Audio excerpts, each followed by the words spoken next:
तो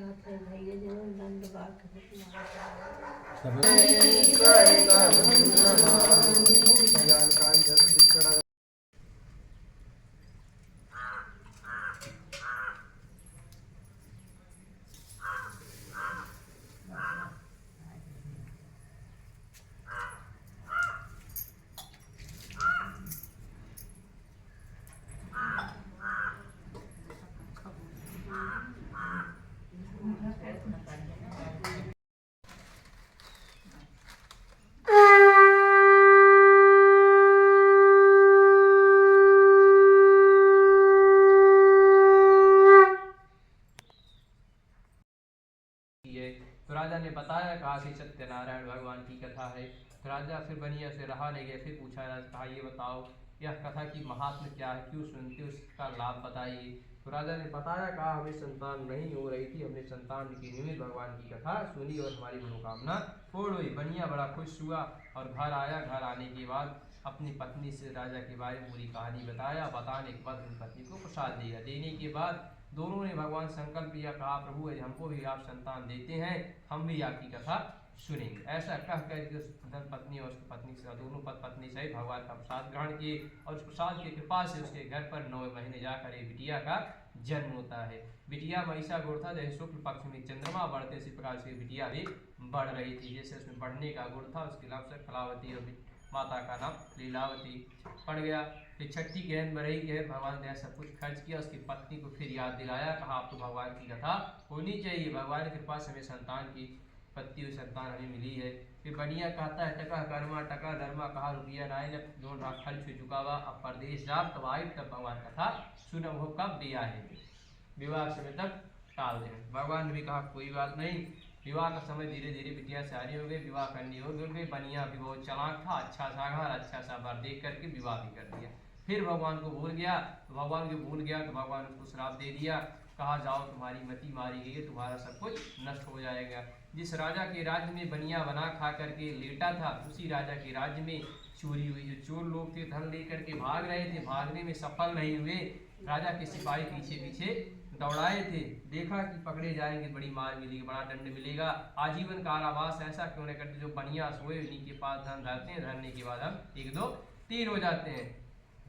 राजा के जो सिपाही जब पहुंचे, देखे कि ये बनिया लोग जो है चद्दर तान के एकदम मस्त होकर के सो रहे थे।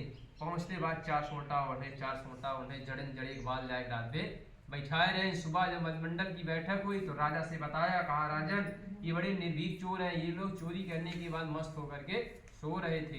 तो राजा ने कहा इन लोगों को आजीवन कारावास कर दो। उन लोगों को उधर आजीवन कारावास हो गई, आजीवन कारावास हो गई। इधर उनके घर पर जो भी भरा था सामान, गेहूं चावल आटा दाल किसान सब चोर चुरा ले गए।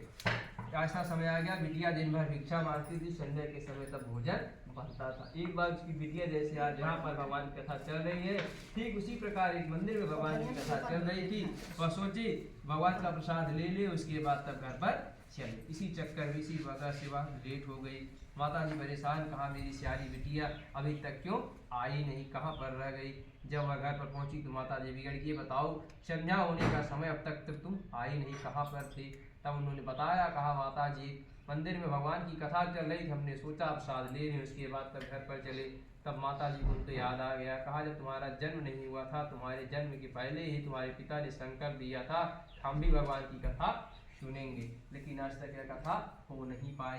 और दोनों ने भगवान का प्रसाद ग्रहण करके यही कहा, प्रभु मेरे पति आते तो भी ठीक, नहीं आते तो भी ठीक, हम भगवान की कथा की बात सुनेंगे। ऐसा कह करके दोनों ने प्रसाद ग्रहण किया।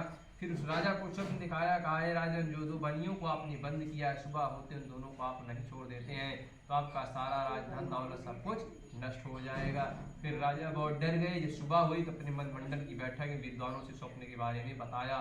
फिर विद्वानों ने कहा ऐसा करिए राजन, उन दोनों बनियों को आप छोड़ दीजिए, कभी कभी भोर का स्वप्न सत्य होता है, ऐसा करें दोनों को आप छोड़ दीजिए। बस जब सुबह हुई तो उन दोनों को छोड़ दिया गया, छोड़ा गया तो नाई आया, बढ़िया से दाढ़ी बाल बनाया गया।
थई जो दंड बात